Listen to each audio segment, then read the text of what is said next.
Welcome to speed study. ఇందులో February second half 16 to 28 current affairs చూద్దాం. ఇందులో first వన్గా నాగాలాండ్ పట్టణ స్థానిక సంస్థల్లో మహిళలకు 33% రిజర్వేషన్లు కల్పించాలని ప్రభుత్వం తీసుకున్న నిర్ణయానికి వ్యతిరేకంగా రాష్ట్రమంతటా నిరసన ప్రదర్శనలు జరగడం వల్ల ఆ రాష్ట్ర ముఖ్యమంత్రి అయినటువంటి జెలియాంగ్ రాజీనామా చేశాడు. ఇతని ప్లేస్లో నాగా పీపుల్స్ ఫ్రంట్ అధ్యక్షుడైనటువంటి లీజిత్ ముఖ్యమంత్రి బాధ్యతలు చేపట్టడం జరిగింది. ఇతనికి అధికార నాగాలాండ్ ప్రజాస్వామ్య కూటమికి చెందినటువంటి 50 మంది ఎమ్మెల్యేలు ఏకగ్రీవంగా తమ మద్దతును ప్రకటించడం జరిగింది. నెక్స్ట్ వన్, 1.6 లక్షల మంది బాలబాలికలకు కౌమారులకు శిక్షణ ఇచ్చే జాతీయ కార్యక్రమాన్ని కేంద్ర ప్రభుత్వం ప్రారంభించింది. మానసికంగా శారీరక మార్పులు, పోషణ, వ్యసనాలకు సంబంధించిన కీలక ఆరోగ్య అంశాలపై కౌమారుల్లో, యువకుల్లో తలెత్తే సందేహాల్ని వీరు తీరుస్తారు. ఇందుకోసం సాతియా రిసోర్స్ కిట్, సాతియా సలహా మొబైల్ యాప్స్ని కేంద్ర ప్రభుత్వం ప్రకటించింది. రాష్ట్రీయ కిషోర్ స్వాస్థ్య కార్యక్రమం RKSKలో భాగంగా ఈ కార్యక్రమం సాతియాల పేరిట ఏర్పాటు చేయడం జరిగింది. మనం గుర్తుంచుకోవాల్సింది సాతియా రిసోర్స్ కిట్, సాతియా సలహా మొబైల్ యాప్.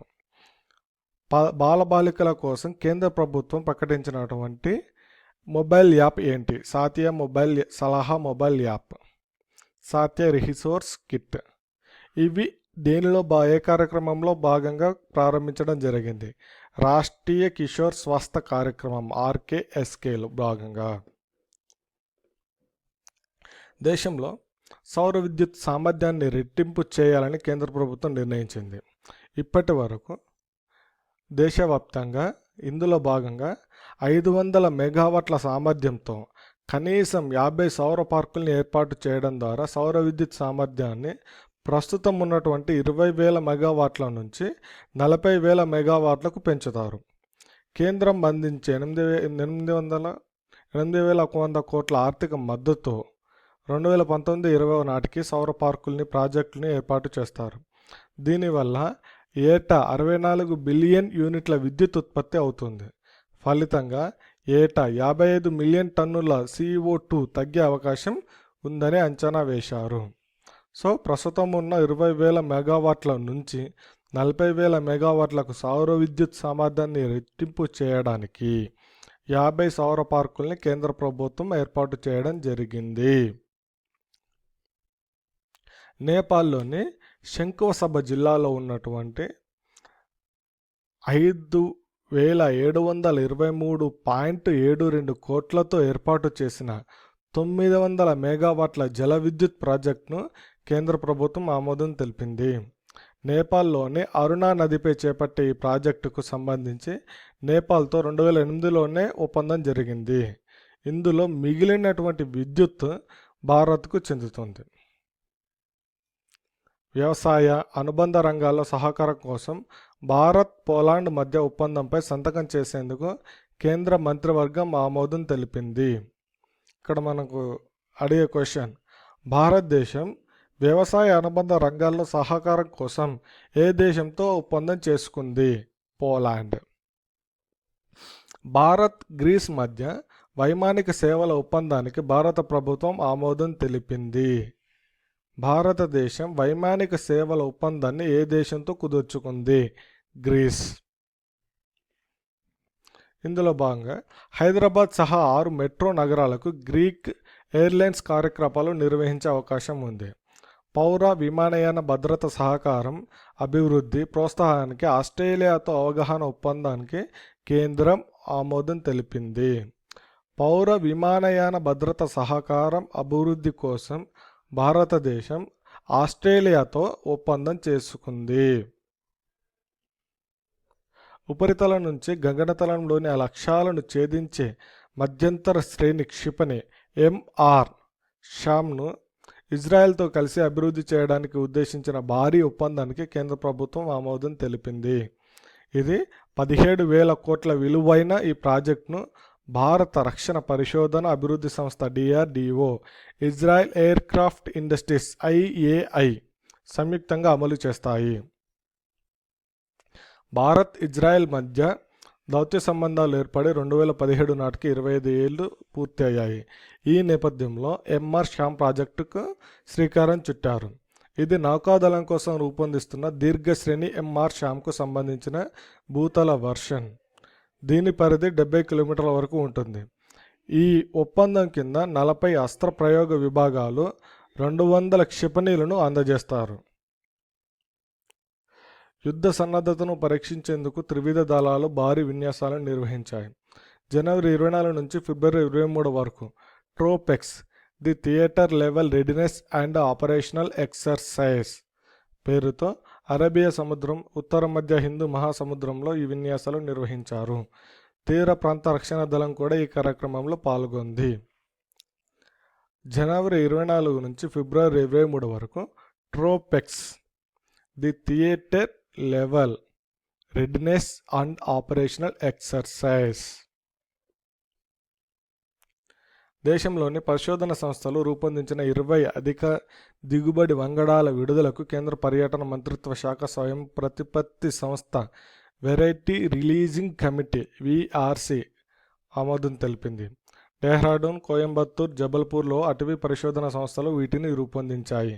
ఈ వంగడాలన్నీ ప్రధానంగా కలప పరిశ్రమకు ఉపయోగపడతాయి. పరోక్ష పన్ను సంస్కరణలపై కేంద్ర రాష్ట్ర ప్రభుత్వాల మధ్యనున్న భిన్నాభిప్రాయాలను పరిష్కారానికై జీఎస్టీ జూలై 1వ తేదీ నుంచి అమల్లోకి రానుందని ఆర్థిక వ్యవహారాల కార్యదర్శి శక్తికాంత్ దాస్ వెల్లడించారు. కేంద్ర ఆర్థిక వ్యవహారాల కార్యదర్శి శక్తికాంత్ దాస్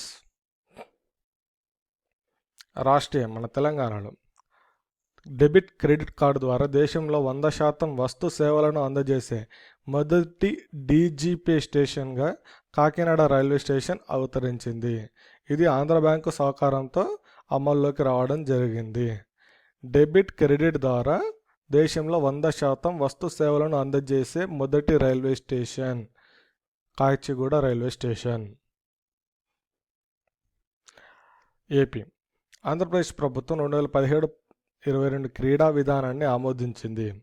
ఇంతవరకు 2001లో ఉన్నటువంటి ఉమ్మడి ఆంధ్రప్రదేశ్ ప్రభుత్వం తీసుకొచ్చిన క్రీడా విధానం ఇప్పటి వరకు అమలులో ఉంది. ఇప్పుడు అమలులోకి తీసుకొచ్చిన క్రీడా విధానం ప్రకారం క్రీడా సంస్కృతి అభివృద్ధితో పాటు పౌరులందరినీ భాగస్వాములను చేయడం, క్రీడలకు సాంకేతికను అనుసంధానించడం లక్ష్యంగా ప్రభుత్వం దీనిని రూపకల్పన చేసింది. ఆంధ్రప్రదేశ్ పల్లెల్లో పచ్చదనం పెంపొందించేందుకు వీలుగా పల్లె వనం కార్యక్రమాన్ని ప్రారంభించాలని ముఖ్యమంత్రి చంద్రబాబు నాయుడు అధికారులను ఆదేశించారు. పల్లెల్లో పచ్చదనం కోసం ప్రారంభించే కార్యక్రమం పల్లె వనం. ఉపాధి హామీ పథకం నిధులను ఎలా ఉపయోగించుకోవాలనే అంశంపై ఆయన వెలుగపూడిలోని సచివాలయంలో అధికారులతో సమీక్ష నిర్వహించారు. అత్యాధునిక సాంకేతిక పరిజ్ఞానం ఉన్నటువంటి ఏఎల్ఎస్ అడ్వాన్స్డ్ లైఫ్ సపోర్ట్తో కూడిన అంబులెన్సులను వెలుగపూడి సచివాలయంలో శ్రీ చంద్రబాబు నాయుడు ప్రారంభించారు. ఈ అంబులెన్స్ ప్రతి 5 లక్షల జనాభాకు ఒకటి చొప్పున ప్రవేశపెట్టారు. ప్రతి అంబులెన్సులో 32 లక్షల వ్యయంతో కూడిన 38 రకాల వైద్య పరికరాలు అందుబాటులో ఉంటాయి. రాష్ట్రంలో ప్రతి 1,00,000 మంది జనాభాకు ఒకటి చొప్పున ఇప్పటికీ 450 అంబులెన్సులు, 108 వాహనాలు ఉన్నట్టు ఆరోగ్య శాఖ మంత్రి అయినటువంటి కామినేని శ్రీనివాసరావు ప్రకటించారు. ఆంధ్రప్రదేశ్ రాష్ట్ర కొత్త ప్రధాన కార్యదర్శిగా అజేయ కల్లం నియమితులయ్యారు. ఈయన 2017 మార్చి 31 వరకు కొనసాగుతారు. ఆయన పదవీ విరమణ తర్వాత ఏప్రిల్ 1 నుంచి కొత్త ప్రధాన కార్యదర్శిగా దినేష్ కుమార్ బాధ్యతలు చేపడతారు. సంగారెడ్డి జిల్లా కంటి మండలం చుక్కనతీగ గ్రామానికి చెందిన గ్రామీణ శాస్త్రవేత్త పాండురంగారావుకు అరుదైన అవకాశం లభించింది. ఇతను తన కుటుంబ సభ్యులతో కలిసి రాష్ట్రపతి ఇచ్చే విందులో పాల్గొనడం, ఆయన చేతుల మీదుగా విక్టోరియల్ మెమోరియల్ అవార్డును అందుకోనున్నారు. వాహనాల ట్యూబ్లు పంక్చర్ అయ్యాక వాటికవే పూడుకుపోయి గాలి బయటకు వెళ్లకుండా చేసే రసాయనాన్ని రంగారావు కనుక్కున్నారు. విద్యుత్ స్తంభాలను సులభంగా ఎక్కడానికి పరికరాన్ని రూపొందించారు. టెలినార్ ఇండియా కమ్యూనికేషన్ను స్వాధీనం చేసుకునేందుకు టెలినార్ సౌత్ ఏషియన్ ఇన్వెస్ట్మెంట్స్ ఒప్పందం కుదురుకున్నట్లు భారతీయ ఎయిర్టెల్ వెల్లడించింది. టెలినార్ ఇండియాకు చెందిన 7 సర్కిళ్లలో స్పెక్ట్రమ్ లైసెన్సులు, కార్యకలాపాలు, ఆస్తులతో పాటు సంస్థ ఉద్యోగులు, చందాదారుడు ఎయిర్టెల్ ఆధీనంలోకి రానున్నాయి. ఇది నెక్స్ట్. ఏప్రిల్ 1 నుంచి ఎస్బీఐ తన 5 అనుబంధ బ్యాంకులను విలీనం చేసుకోనున్నది. 2017 ఏప్రిల్ 1 నుంచి ఎస్బీఐకి వీటి 5 బ్యాంకుల ఆస్తులన్నీ అనుబంధం అవుతాయి, అందులోనే విలీనం అయిపోతాయి. అక్టోబర్ డిసెంబర్లో జీడిపి 7% నమోదైందని, వ్యవసాయ రంగం మెరుగైన పనితీరు కనబరచడం ఇందుకు తోడ్పడిందని పేర్కొన్నారు. అయితే అంత క్రితం ఏడాది ఇదే సమయంలో నమోదైన 7.9%తో పోలిస్తే ఇది తక్కువ. పూర్తి ఆర్థిక సంవత్సరానికి 2016-17 రెండో సత్వర అంచనాలను కేంద్ర గణాంకాధికారి కార్యాలయం సిఎస్ఓ వెల్లడించింది. జనవరిలో వెల్లడించిన మొదటి సత్వర అంచనానే 7.1%ను ఈసారి కొనసాగించింది. రెండో త్రైమాసిక జీడిపి వృద్ధి రేటును 7.2% నుంచి 7.4%గా సిఎస్ఓ సవరించింది. వచ్చే ఆర్థిక సంవత్సరానికి వృద్ధి 7.3%గా నమోదు కావచ్చని కేంద్ర గణాంక శాఖ అంచనా వేసింది. సిఎస్ఓ విడుదల చేసిన గణాంకాల ప్రకారం 2016-17లో వాస్తవ జీడిపి లేదా స్థూల దేశీయోత్పత్తి 121.65 లక్షల కోట్లుగా నమోదయ్యే అవకాశం ఉంది. వాస్తవ స్థూల విలువ జోడింపు జీవీఏను 111.68 లక్షల కోట్లకు పెరగవచ్చు. 2015-16లో జీడిపి, జీవీఏ విలువలు వరుసగా 113.58 లక్షల కోట్లు, 104.70 లక్షల కోట్లుగా నమోదయ్యింది. వ్యవసాయం, అటవీకరణ, చేపల సాగు విభాగాల్లో 4.4% వృద్ధి నమోదు కావచ్చు. తయారీ రంగంలో జీవీఏ 7.7%కి తగ్గే అవకాశం ఉంది. ప్రస్తుత ఆర్థిక సంవత్సరంలో జాతీయ తలసరి ఆదాయం 10.2% పెరిగి 1,03,818గా నమోదు కావచ్చని ప్రభుత్వం అంచనా వేసింది. 2015-16లో ఇది 94,178 మాత్రమే. అంతక్రితం ఆర్థిక సంవత్సరంతో పోలిస్తే అప్పుడు తలసరి ఆదాయం 8.9% పెరగడం గమనార్హం. 2011-12 ధరల వద్ద వాస్తవ తలసరి ఆదాయం 82,112గా నమోదు కావచ్చని ప్రభుత్వ గణాంకాలు వెల్లడించాయి. నందమూరి తారక రామారావు రంగస్థల పురస్కారానికి గుమ్మడి గోపాలకృష్ణను ఎంపిక చేశారు. ఏపీ రాష్ట్ర చలనచిత్ర, టీవీ, నాటకరంగ అభివృద్ధి సంస్థ ఆధ్వర్యంలో 20వ నంది నాటకోత్సవ విజేతలను అధికారులు ప్రకటించారు. జనవరి 18 నుంచి ఫిబ్రవరి 15 వరకు గుంటూరు, కర్నూలు జిల్లా నగరాలలో, విజయనగరంలో ఈ పోటీలను నిర్వహించారు. నందమూరి తారక రామారావు రంగస్థల పురస్కారానికి గుమ్మడి గోపాలకృష్ణను ఎంపిక చేయడం జరిగింది. ఇక కేంద్ర సాహిత్య అకాడమీ అవార్డులు 22 భాషల్లో ఉత్తమ అనువాద పుస్తకాలకు అవార్డులను ప్రకటించడం జరిగింది. ఇందులో భాగంగా ప్రముఖ పాత్రికేయుడు టంకశాల అశోక్కు ఈ పురస్కారం దక్కింది. ఇంగ్లీష్లో రాజ్మోహన్ గాంధీ రచించిన పటేల్ ఏ లైఫ్ బయోగ్రఫీ పుస్తకాన్ని టంకశాల అశోక్ తెలుగులో వల్లభభాయ్ పటేల్ పేరుతో అనువదించాడు. ఈ తెలుగు అనువాదానికి ఉత్తమ అనువాద పుస్తకం 2016గా అకాడమీ ప్రకటించింది.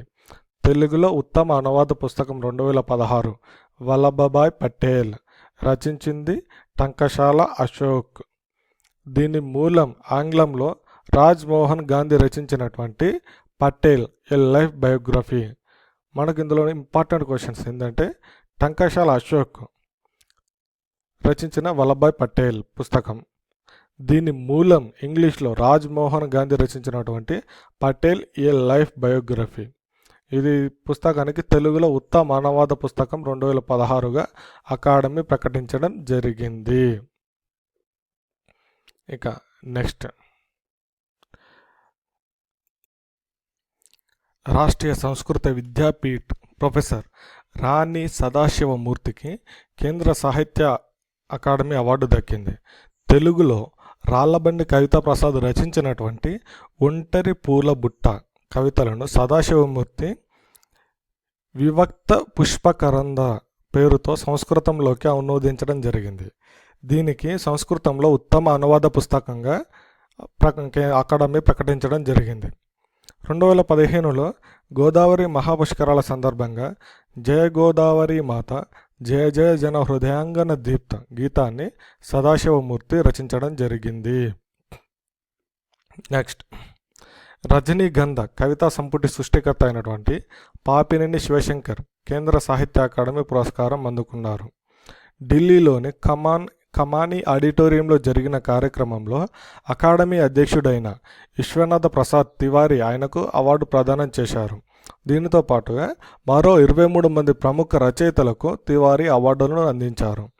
సాహిత్య రంగంలో విశేష కృషి చేసిన వారికి ఈ అవార్డుతో సత్కరిస్తారు. దీనిలో భాగంగా 1,00,000 నగదును బహుమతిగా ఇవ్వడం జరుగుతుంది. ప్రతిష్టాత్మక ఆస్కార్ పురస్కారాలను లాస్ ఏంజల్స్లో ప్రదానం చేయడం జరిగింది. దీనిలో లా ల్యాండ్ చిత్రానికి అత్యధికంగా 6 పురస్కారాలు, ఉత్తమ నటి, ఉత్తమ దర్శకుడు, ఛాయాగ్రహణం, original song, original score, production design విభాగాల్లో అవార్డు దక్కించింది. కానీ ఉత్తమ చిత్రంగా మాత్రం నిలవలేకపోయింది. ఈ చిత్ర దర్శకుడు 32 సంవత్సరాల డేమియన్ చేజేల్ అతి చిన్న వయసులో ఆస్కార్ అందుకున్న దర్శకుడిగా నిలిచాడు. లా ల్యాండ్ తర్వాత అత్యధికంగా మూన్ లైట్కు 3 పురస్కారాలు లభించాయి. ఉత్తమ చిత్రం, ఉత్తమ సహాయ నటుడు, ఉత్తమ అడాప్టెడ్ స్క్రీన్ ప్లే పురస్కారాలు ఈ చిత్రానికి దక్కాయి. ఉత్తమ సహాయ నటుడిగా నిలిచిన మహేర్షాలా ఆలీ ఆస్కార్ పురస్కారం అందుకున్న తొలి ముస్లిం నటుడు. సో మనం ఇక్కడ గుర్తుంచుకోవాల్సింది, తొలి ముస్లిం నటుడు, ఆస్కార్ అందుకున్నటువంటి తొలి ముస్లిం నటుడు మహేర్షాలా ఆలీ. ఉత్తమ సహాయ నటుడిగా ఏ చిత్రం? Moon light. లిస్ట్ ఆఫ్ ఉత్తమ చిత్రం మూన్ లైట్. ఉత్తమ నటుడు Casey Affleck, Manchester by the sea. ఉత్తమ నటి ఎమ్నా పోస్ట్, లా ల్యాండ్. ఉత్తమ దర్శకత్వం డేమియన్ చేజల్, లా ల్యాండ్. ఉత్తమ సహాయ నటుడు మహేర్షాలా అలీ, మూన్ లైట్. ఉత్తమ సహాయ నటి వయోలా డేవిస్, ఫెన్సెస్. ఉత్తమ విదేశీ భాషా చిత్రం ది సేల్స్ మ్యాన్, ఇరాన్. తొలి నామినేషన్తోనే పురస్కారం అందుకున్న ఘనతను కేసీ ఎఫ్లెక్ సాధించాడు. ఎమ్నా స్టోన్కు కూడా ఇదే తొలి ఆస్కార్. షెడ్యూల్ తెగల జాతీయ కమిషన్ చైర్మన్గా పార్లమెంటు మాజీ సభ్యుడు, ఛత్తీస్గఢ్కు చెందిన గిరిజన నేత నందకుమార్ సాయి బాధ్యతలు స్వీకరించారు. షెడ్యూల్ తెగల జాతీయ కమిషన్ చైర్మన్ నందకుమార్ సాయి. అండమాన్ నికోబార్ దీవుల్లోని బారెన్ ద్వీపంలో ఉన్న ఏకైక క్రియాశీల అగ్నిపర్వతం తాజాగా విస్ఫోటనం చెందింది. 150 సంవత్సరాలకు సుస్థావస్థలో ఉన్న ఈ పర్వతం 1991లో క్రియాశీలమైంది. అప్పటి నుంచి స్తబ్దుగా ఉండగా తాజాగా అగ్నిపర్వతం లావా బూడిదను ఎగజిమ్ముతూ క్రియాశీలకంగా మారింది. ప్రస్తుతం భారతదేశంలో క్రియాశీలకంగా ఉన్న అగ్నిపర్వతం ఇది ఒక్కటే. కోయంబత్తూర్కు 40 కిలోమీటర్ల దూరంలోని ఈషా యోగా కేంద్రంలో ఏర్పాటు చేసిన 112 అడుగుల ఆదియోగి శివుడి విగ్రహాన్ని ప్రధాని మోడీ ఆవిష్కరించారు. ఈషా యోగా కేంద్రంలో 112 అడుగుల ఆదియోగి శివుడి విగ్రహం కోయంబత్తూర్కు 40 కిలోమీటర్ల దూరంలో ఈషా యోగా కేంద్రం. ఆదియోగ పుస్తకాన్ని కూడా ఈ కార్యక్రమంలోనే ఆవిష్కరించడం జరిగింది. మేధో సంపత్తి, వాణిజ్య అనువర్తిత చట్టాలు అనే అంశంపై అంతర్జాతీయ కార్యశాల విజయవాడలో నిర్వహించారు. సుప్రీంకోర్టు న్యాయమూర్తి జస్టిస్ ఎంబి లోకూర్ ఈ కార్యక్రమాన్ని ప్రారంభించారు. మేధో సంపత్తి, వాణిజ్య అనువర్తిత చట్టాలు అనే అంశంపై అంతర్జాతీయ కార్యశాలను విజయవాడలో నిర్వహించారు. దీనిని సుప్రీంకోర్టు న్యాయమూర్తి అయినటువంటి జస్టిస్ ఎంబి లోకూర్ ప్రారంభించారు.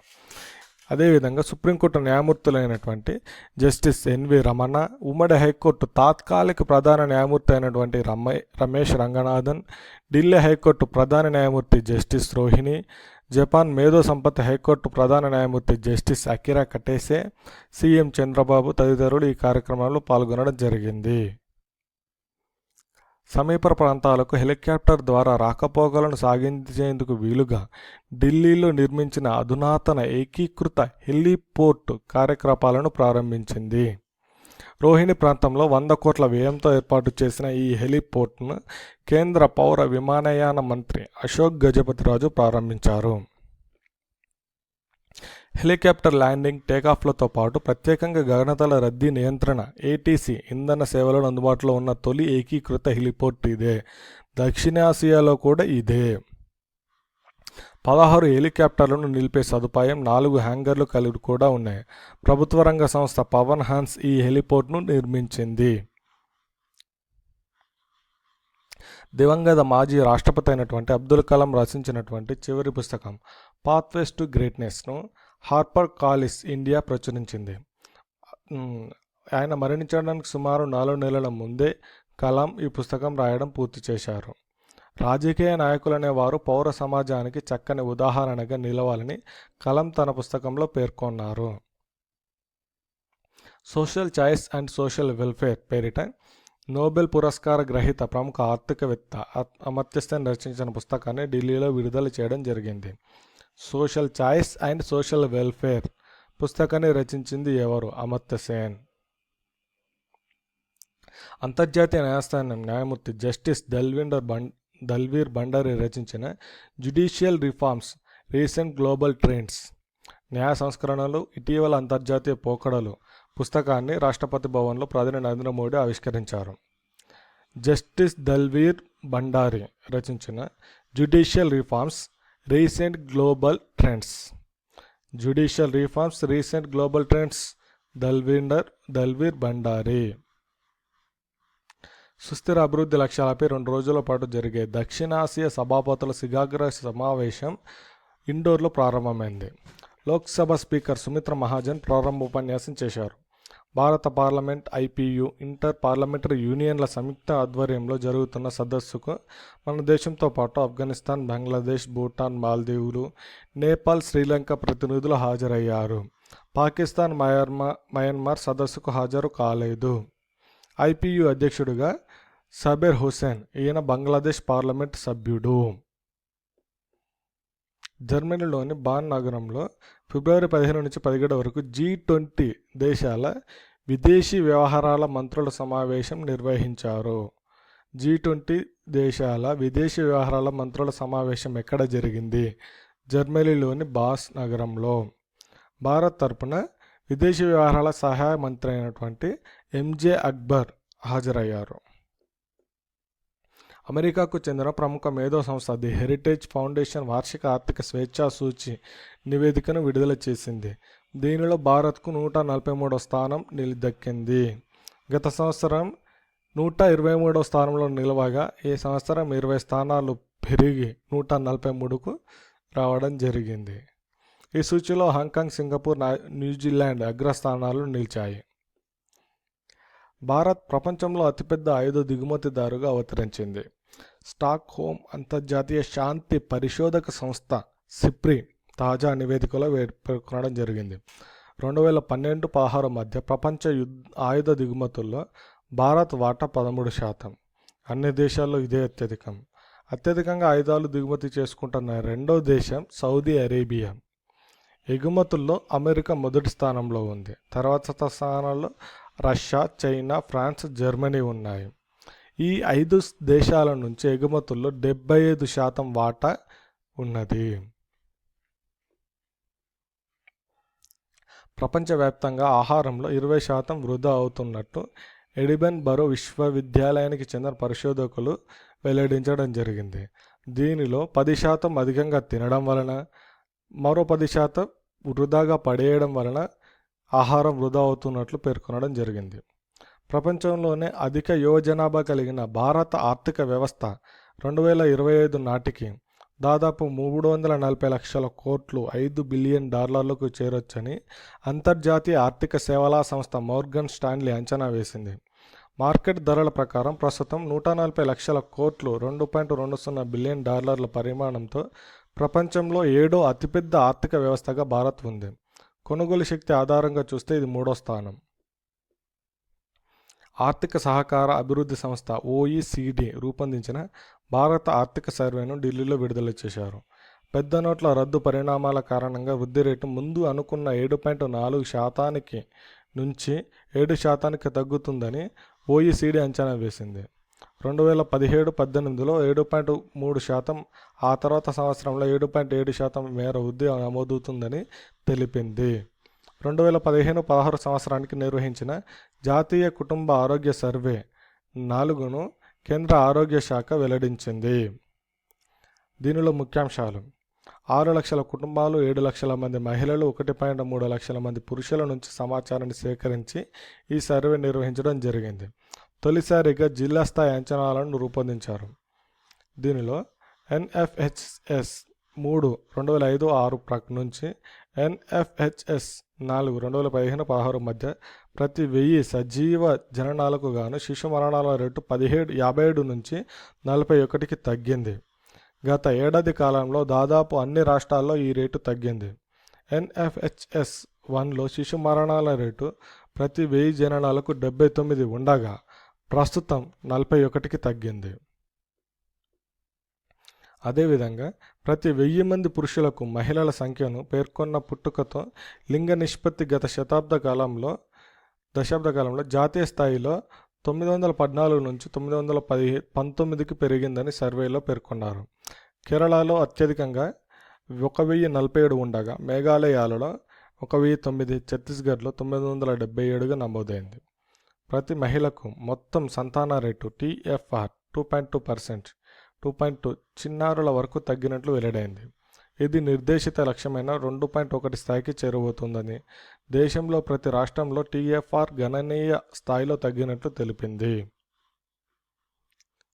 సయ్యద్ ముస్తక్ అలీ ట్రోఫీ కోసం జరిగిన జాతీయ T20 ఛాంపియన్షిప్ ఈస్ట్ జోన్ జట్టు గెలుచుకుంది. Syed Mushtaq Ali trophy East Zone జట్ ఐపీఎల్ క్రీడాకారుల వేలంపాట బెంగళూరులో నిర్వహించారు. దీనిలో ఇంగ్లాండ్ ఆల్రౌండర్ అయినటువంటి బెన్ స్టోక్స్కి 14.5 కోట్లతో అత్యధిక ధర పలికిన విదేశీ ఆటగాడు Ben Stokes. Rising Pune Super Giants ఇతరుని కొనుగోలు చేసింది. ఇప్పటి వరకు ఐపీఎల్ ఆడుతున్న వారిలో కోహ్లీ 15 కోట్లు, తర్వాత అత్యంత విలువైన ఆటగాడు స్టోక్సే. ఐపీఎల్ 8లోని జట్లు: Sunrisers Hyderabad, Delhi Daredevils, Gujarat Lions, Kings 11 Punjab, Kolkata Knight Riders, Mumbai Indians, Rising Pune Super Giants, Royal Challengers Bengaluru. ఢిల్లీలో ప్రారంభమైన ఐఎన్ఎస్ఎఫ్ షూటింగ్ ప్రపంచ కప్లో భారత్ అగ్రశ్రేణి షూటర్ పూజా షుట్కర్కు కాంస్య పథకం దక్కింది. 10 మీటర్ల ఎయిర్ రైఫిల్ ఈవెంట్లో పూజా కాంస్యం గెలుచుకుంది. టెహ్రాన్లో జరిగినటువంటి ప్రపంచ చెస్ ఛాంపియన్షిప్లో తెలుగు తేజమైనటువంటి ద్రోణవల్లి హారిక కాంస్యంతో సరిపెట్టుకుంది. ఈమె 2012-15లో హారిక కాంస్య పథకాలతోనే సరిపెట్టుకోవడం జరిగింది. ఇప్పుడు కూడా కాంస్య పథకమే సాధించింది. హారిక సెమీస్లో టాస్ జోయింగ్ యు చైనా చేతిలో 4-5 తేడాతో ఓడిపోయింది. హాకీ ఇండియన్స్ లీగ్ హెచ్ఐఎల్ 2017 విజేతగా కళింగ లాన్సర్ జట్టు నిలిచింది. చండీగఢ్లో జరిగిన ఫైనల్లో 4-1తో దబాంగ్ ముంబైపై నెగ్గింది. లాన్సర్కు ఇదే తొలి హెచ్ఐఎల్ టైటిల్. ఉత్తరప్రదేశ్ విజయార్ట్స్ కాంస్యం సాధించింది. ఢిల్లీ వేవ్ రైడర్స్ 4వ స్థానంలో నిలిచింది. షూటింగ్ ప్రపంచ కప్లో 10 మీటర్ల ఎయిర్ పిస్టల్ విభాగంలో మిక్స్డ్ టీమ్ విభాగంలో జీతురాయ్, హీనా సిద్ధు జోడీ అగ్రస్థానంలో నిలిచింది.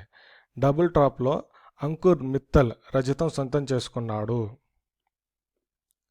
భారత మాజీ దేశవాళీ ఆటగాడు పద్మాకర్ శివాల్కర్, రాజీందర్ గోయల్ భారత మహిళా జట్టు మాజీ క్రీడాకారిణి శాంతారామస్వామిలను బీసీసీఐ ఈ ఏడాది సీకే నాయుడు జీవితకాల సాఫల్య పురస్కారానికి ఎంపిక చేసింది.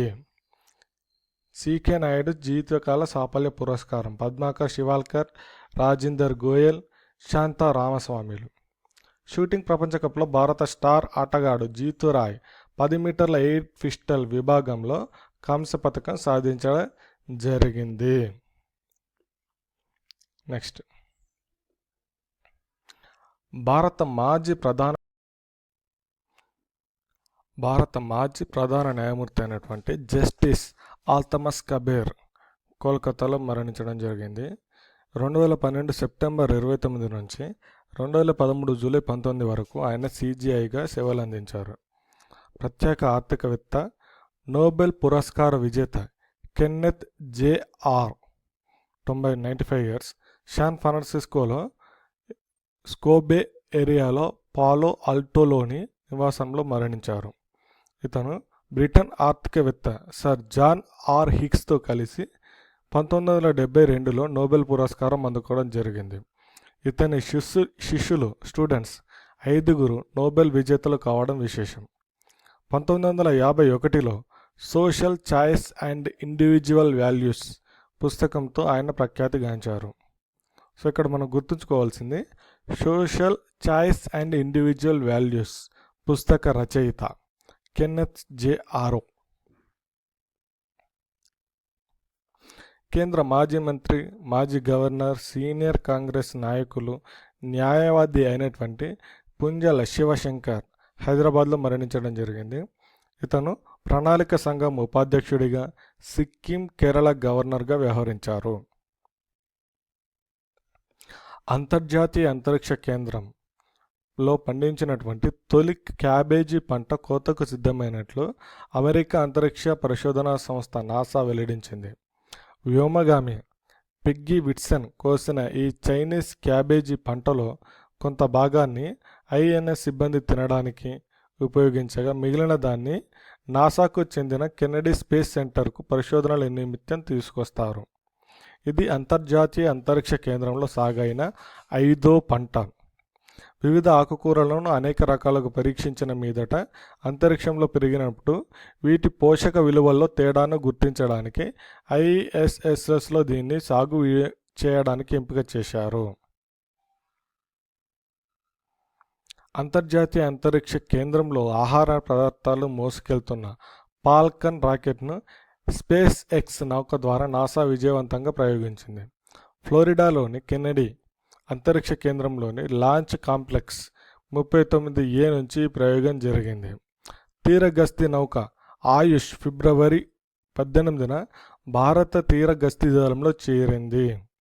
తీరగస్తీ నౌక ఆయుష్ ఫిబ్రవరి 18న భారతీయ తీర గస్తీ నౌకాదళంలో చేరింది.